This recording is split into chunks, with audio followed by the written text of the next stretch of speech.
Did you notice which one hit the floor first? What if everything you thought you knew about falling objects was wrong? Here is a question. If I drop a heavy wooden ball and a crumpled piece of paper from the same height at the same time, which one hits the ground first? Most people say the wooden ball, and in everyday life, they would not be wrong. But the reason is not what most people think. Let's break this down, step by step. Experiment 1. A wooden ball, a crumpled ball of paper, both the same size, dropped at the exact same moment from the same height. They hit the ground at the same time. Wait, how? The wooden ball is way heavier. Here is the secret. Gravity does not care about weight. Heavier objects do experience a stronger gravitational force, but they also have more mass. So the acceleration, which is force divided by mass, works out to be exactly the same for every object. This idea was first proposed by Galileo nearly 400 years ago, confirmed repeatedly since, even with individual atoms falling in a vacuum. That acceleration is what we call g, approximately 9.8 meters per second squared. Whether you are a marble or a truck, gravity pulls you down at that same rate. The real reason this happens is not just inertia, it is the equivalence principle. The force gravity exerts on a heavier body is greater, but the resistance that heavier body offers is also greater, in the exact same proportion. The two effects cancel perfectly. This principle is one of the cornerstones of Einstein's general theory of relativity. Experiment 2. Same wooden ball, but this time the paper is unfolded, completely flat. This time, the wooden ball wins. It is not even close. So, what changed? One word: surface area. In air, objects fall at different rates because air resistance depends on size, shape, and speed, not just mass.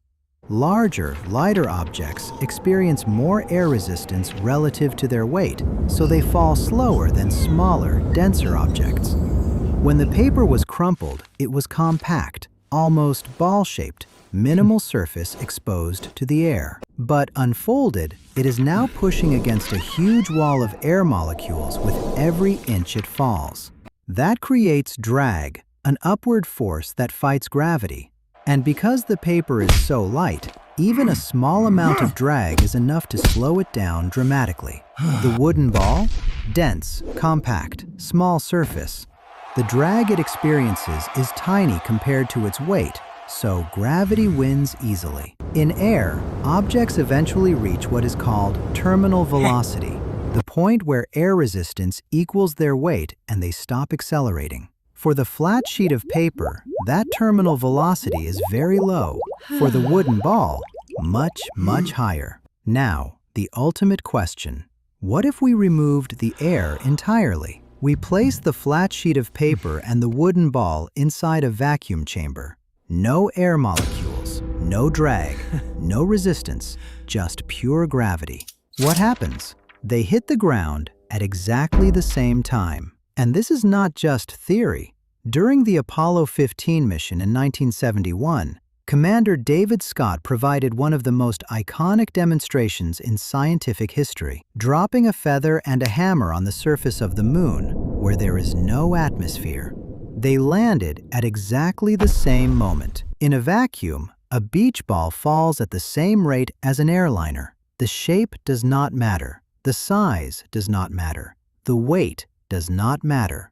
Only gravity. So, in a vacuum chamber with zero air, the flat sheet of paper and the wooden ball hit the ground at the same time, every single time. No exceptions. Gravity is the ultimate equalizer. Now, could you explain why to a friend? One more thing. Gravity is the ultimate equalizer. It pulls everything down at exactly the same rate. The wooden ball, the flat sheet of paper, the hammer, the feather, you. And unfortunately, that includes your salary. Gravity will hold everything down, even your paycheck, after another late-night work deduction. G equals 9.8 meters per second squared, the most reliable thing in your life. Also the reason you are still at your desk.